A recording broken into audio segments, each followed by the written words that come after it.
ত্রয়োদশ জাতীয় সংসদ নির্বাচনে ঢাকা-৮ আসনের ভোট গণনা ও ফলাফল ঘোষণাকে কেন্দ্র করে তৈরি হয়েছে ব্যাপক উত্তেজনা। নির্বাচনে ঢাকা-৮ আসন থেকে বেসরকারিভাবে বিজয়ী হয়েছেন বিএনপি মনোনীত প্রার্থী মির্জা আব্বাস।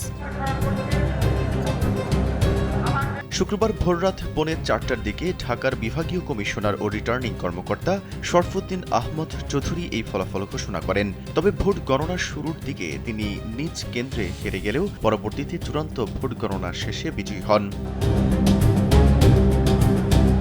কিন্তু ভোট গণনা নিয়ে অনিয়ম ও কারচুপির অভিযোগ তোলেন প্রতিদ্বন্দ্বী প্রার্থী নাসরুদ্দিন পাটোয়ারি। স্যান্ডেলিনা সো, রূপচর্চায় আভিজাত্য। আর এ নিয়ে এনসিপি নেতারা সমর্থকদের ঢাকা-৮ আসনে জড়ো হওয়ার ডাক দেন এবং ভোটের বৈধতা নিয়ে বিতর্ক প্রশ্ন তোলেন।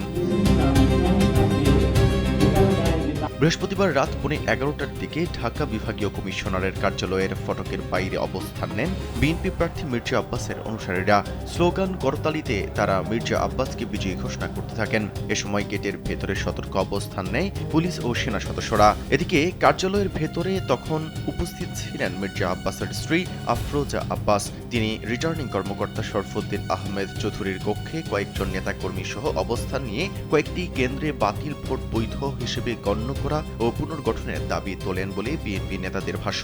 তবে রাত বাড়ার সঙ্গে পাল্টা অবস্থান নেয় 11 দলীয় ঐক্য সমর্থিত এনসিপি প্রার্থী নাসরুদ্দিন পাটোয়ারি এর পক্ষ। তাদের অভিযোগ, সিদ্ধেশ্বরী বালক উচ্চ বিদ্যালয়, Motijheel ideal college, Eskaton garden সহ কয়েকটি কেন্দ্রে বাতিল ভোট বৈধ ধরতে চাপ দেওয়া হচ্ছে এবং কিছু কেন্দ্রে পুনর্গণনায় প্রভাব খাটানো হচ্ছে।